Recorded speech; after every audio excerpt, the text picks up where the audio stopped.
Welcome to the Deep Dive. Today we're looking at something specific, the Kirab Pemilu 2024 event over in Blora Regency, Indonesia. Right. We've got the official report from the local KPU, the election commission there. It covers, 8 days? 8 days, yeah. It's a pre-election sort of roadshow. We want to figure out, what its purpose was, what actually happened. And it fits into that bigger national picture, doesn't it? The main KPU-RI, they saw the 2024 election as a chance maybe to mend some fences after 2019. Exactly. So this Kirab, this relay, happening locally in Blora, it's meant to show that elections, they build up from the ground level.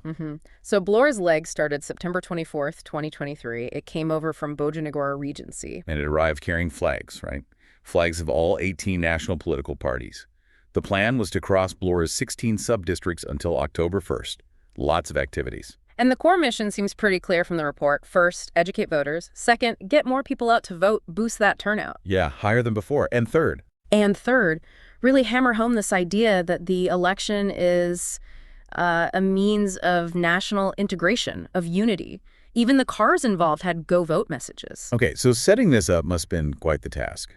The report talks about KPU Blora's internal meetings, lots of coordination. Right, with the local government, police, transport department, health, all those agencies. And meetings with the PPK heads. Those are the sub-district election committees, yeah. Plus a final check. Even a rehearsal. That prep work, it really shows they weren't taking it lightly. You need all those local actors bought in from the start for something like this. Okay, let's picture day one.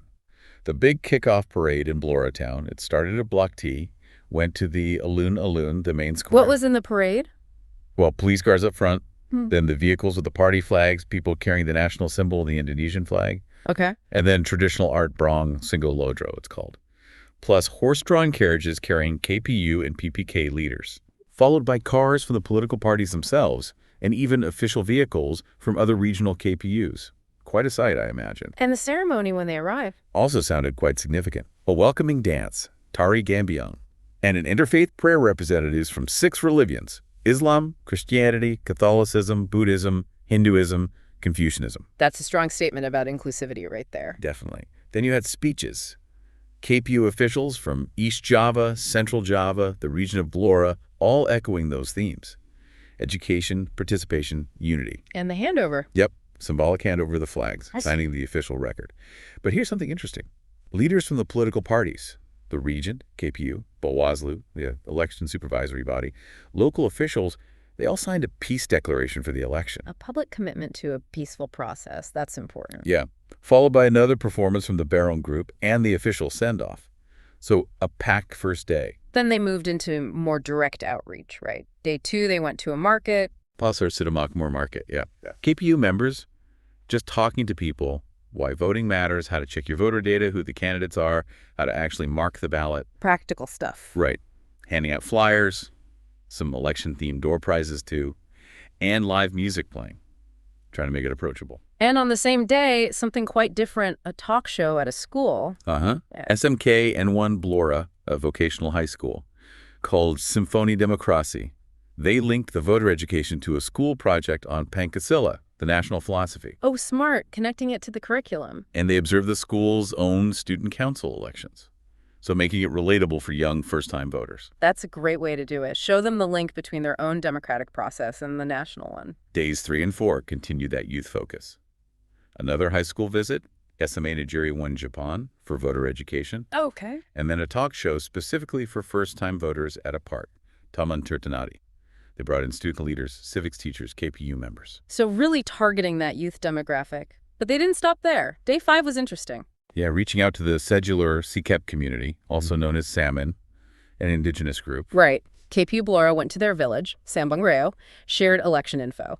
And the community leader apparently spoke about participating peacefully, voting according to your conscience. Respecting different community perspectives seems key there. Absolutely. Then day 6, another unique event, KPU Blora Bersholawat. A religious gathering, essentially. Yeah. Featuring a well-known Habib religious songs, Hadra music. But they wove election information into it. They did. Things like which parties are running, how to check the voter list, the different types of ballot papers, and they gave out mascot merchandise to people who shared the event on social media. Blending religious gathering with civic education. And a bit of social media engagement. Then day 7, outreach to another specific group, the Forest Village Community Institution, LMDH, in Engleron Village. Covering a lot of ground, different community segments. For sure. And finally, day 8 was the handover. The KPU Blora delegation took the flags and materials to the border with Grobogan Regency. Pass the baton, so to speak. Right. Another ceremony in Purbodadi, the capital of Grobogan. More speeches, another peace declaration signing, handover documents, and they even did an election simulation or exercise there.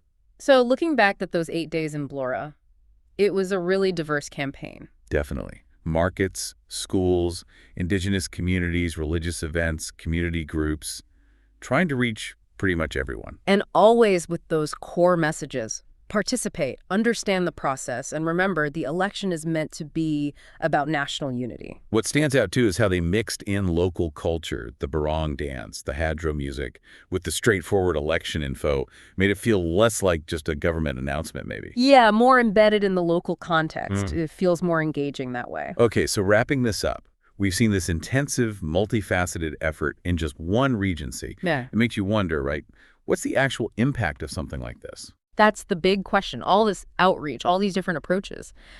Does it really move the needle on voter turnout? Does it genuinely help foster that sense of unity they were aiming for? And maybe for you listening, the thought is, how do these very local, very specific activities we've just discussed, how do they really connect up to and contribute towards those huge national goals for an election like Pemilu 2024? It's a fascinating look at how national ambitions play out, right down at the grassroots level. A lot to think about there.